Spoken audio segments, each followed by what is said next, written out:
धरना देकर भ्रष्टाचार से थोड़े बच जाइएगा। लॉ एंड ऑर्डर कहीं खराब नहीं है। जो राजद के गुंडे हैं वो जगह जगह गोली चला के सरकार को बदनाम करने की कोशिश कर रहे हैं। तेजस्वी यादव के पास झूठा आंकड़ा है, लेकिन बिहार के जितने लोग 90 से पहले के हैं उनके आंखों में सच्चा आंकड़ा है। किडनैपिंग होता था तो सीएम हाउस में ही जाके फिरौती का रकम पहुंचाया जाता था। ये सरकार को बदनाम करने की जो साजिश चल रही है, तो इस साजिश के तहत क्राइम हो रहा है। इस न्यूज के प्रायोजक है अफजल फर्नीचर। बिहार में लॉ एंड ऑर्डर को लेकर सत्ता पक्ष पर विपक्ष लगातार हमलावर है। सदन से लेकर सड़क तक विपक्ष के द्वारा बिहार में लॉ एंड ऑर्डर को लेकर सत्ता पक्ष पर सवाल खड़ा किया जा रहा है। जानकारी हो कि पिछले दिनों नेता प्रतिपक्ष व पूर्व डिप्टी सीएम तेजस्वी यादव ने एनसीआरबी की रिपोर्ट के आधार पर सीएम नीतीश कुमार के नेतृत्व में चल रही एनडीए सरकार पर 20 सालों में 60,000 हत्याएं व 25,000 रेप की घटना घटित होने के आंकड़े पेश किए थे। विपक्ष के द्वारा लगातार सत्ता पक्ष पर सवाल उठाया जा रहा है। सुशासन राज्य में लगातार हो रहे आपराधिक वारदात पर सत्ता पक्ष को विपक्ष घेरने में कोई कसर नहीं छोड़ रहा है, तो वहीं सत्ताधारी दल के द्वारा उन आंकड़ों को झूठा बताया जा रहा है। विपक्ष के सवाल पर मुजफ्फरपुर भाजपा पश्चिमी के जिलाध्यक्ष हरिमोहन चौधरी ने प्रतिक्रिया देते हुए राजद पर बड़ा आरोप लगाया। उन्होंने कहा कि साजिश के तहत राजद के गुंडे सरकार को बदनाम करने में लगी है। एनसीआरबी के आंकड़ों पर उन्होंने कहा कि 90 के दशक में नरसंहार, अपहरण, फिरौती की घटनाएं होती थी और कार्रवाई के नाम पर उस समय सरकार कुछ नहीं करती थी, लेकिन एनडीए के सरकार में अपराधी अपराध करके बच नहीं सकता है।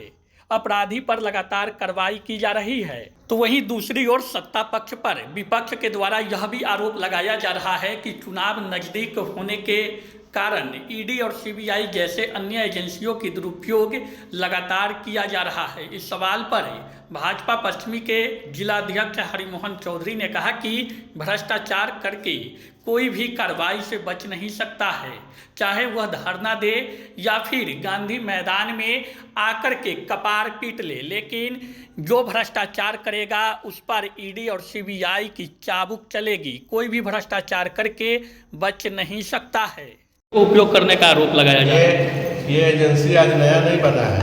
आज़ादी के बाद से ये एजेंसी काम कर रही है और बहुत पारदर्शी ढंग से काम कर रही है। क्या लालू यादव पर चारा घोटाला साबित नहीं हुआ है? क्या हुआ? तब न जेल गए, सजा दिए। तो आप न्यायालय को अगर सही मानते हैं तो न्यायालय पे भरोसा कीजिए। ये आप चोरी कीजिएगा, भ्रष्टाचार कीजिएगा तो रोड पर धरना देने से थोड़े बच जाइएगा। ये मामला न्यायालय में है, न्यायालय के संज्ञान में है। जब ये ईडी सीबीआई जांच करेगा, न्यायालय में जाएगा ना भाई। ईडी हम पर आरोप लगा देगा भ्रष्टाचार का, तो हमारे विरुद्ध जो उसको साक्ष्य मिलेगा न्यायालय में, ईडी भी जाएगा, हम भी जाएंगे। तो चुनाव के समय ईडी सीबीआई ये सब एजेंसियां काफ़ी एक्टिव हो जाती है। चुनाव के समय नहीं है। अभी आपका देखिए कई अधिकारी पकड़ा है, अभी शिक्षा ये पदाधिकारी पकड़ाया है, कई जगह दरोगा पकड़ा है, कई जगह कई ऑफिसर पकड़े गए हैं। तो आप साहब जब भ्रष्टाचार कीजिएगा तो धरना देकर भ्रष्टाचार से थोड़े बच जाइएगा, कपार पीट के गांधी मैदान में मर जाइएगा। जब कोर्ट का फैसला आएगा भ्रष्टाचार में आपको सजा हो जाएगा, तो धरना देने से बच जाइए। लॉ एंड ऑर्डर पर तेजस्वी यादव लगातार सवाल उठा रहे हैं। देखिए, लॉ एंड ऑर्डर कहीं खराब नहीं है। ये जो घटना हो रहा है, आप तीनों घटना को मिलाइए। तीनों में गोली चलाने वाला कौन है? राजद के कार्यकर्ता है। तीनों यादव जाति से हैं और राजद के कार्यकर्ता हैं। तो आज तेजस्वी जी के जो गुंडे हैं, जो राजद के गुंडे हैं, वो जगह जगह गोली चला के सरकार को बदनाम करने की कोशिश कर रहे हैं।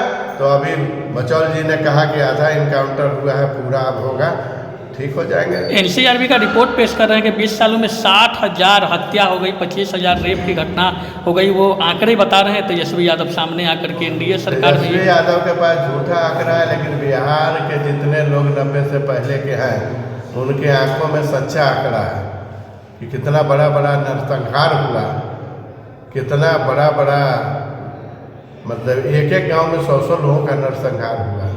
दिन दहाड़े एक IAS अफसर के बीवी के साथ महीनों बलात्कार होता रहा। उनके साला महोदय लोग क्या करते थे, पटना में एजेंसी गाड़ी लूट लिया जाता था, किसी के बहन बेटी को उठा लिया जाता था पटना में और सुबह में छोड़ दिया जाता था।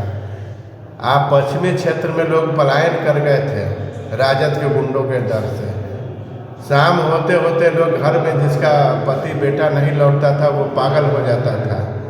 आज आप दिलजीत जी एकदम कंधा पर गमछा रख के और 12 बजे रात में कांटी से मुजफ्फरपुर चले जाते हैं धरधराए हुए हाईवे पे। उस समय कांटी से मुजफ्फरपुर 6 बजे शाम के बाद आने में डर लगता था कि बैरिया गोलंबर से पहले और सदातपुर के बीच में कहाँ गोली मार के मोटरसाइकिल छीन लेगा। तो समय बहुत बदल गया है और वो समय था कि किडनैपिंग होता था तो CM हाउस में ही जाके फिरौती का रकम पहुंचाया जाता था। आज हमारे मुख्यमंत्री, हमारे जो सरकार के डिप्टी CM हैं आदरणीय सम्राट चौधरी जी, आदरणीय विजय सिन्हा जी, आदरणीय मुख्यमंत्री जी न्याय के साथ विकास कर रहे हैं और घटनाएं होती है लेकिन त्वरित कार्रवाई होती है और उसको गोली भी लग रहा है और इनकाउंटर भी। तो योगी मॉडल रोल यहाँ पे होना चाहिए क्या? जब अपराध संगठित अपराध की ओर बढ़ेगा, कोई आदमी जानबूझ के, कई बार आप फिल्मों में देखते थे कि जिसको सत्ता पाना रहता था तो दूसरे पक्ष का आदमी सत्ता में रहता था तो ये कि पूरा एकदम तोड़ फोड़ करवा रहा है, इधर दारू बेचवा रहा है, इधर पकड़वा रहा है, इधर गुंडागर्दी कर रहा है। ये सरकार को बदनाम करने की जो साजिश चल रही है, तो इस साजिश के तहत क्राइम हो रहा है और इस क्राइम को रोकने के लिए पूरा सरकार कटिबद्ध है। उसका जवाब आपकी सरकार होश में है? राजद के कई नेता बोल रहे हैं कि होश में नहीं है, बिहार का मुखिया ही होश में नहीं है। अचेत अवस्था में बता रहे हैं।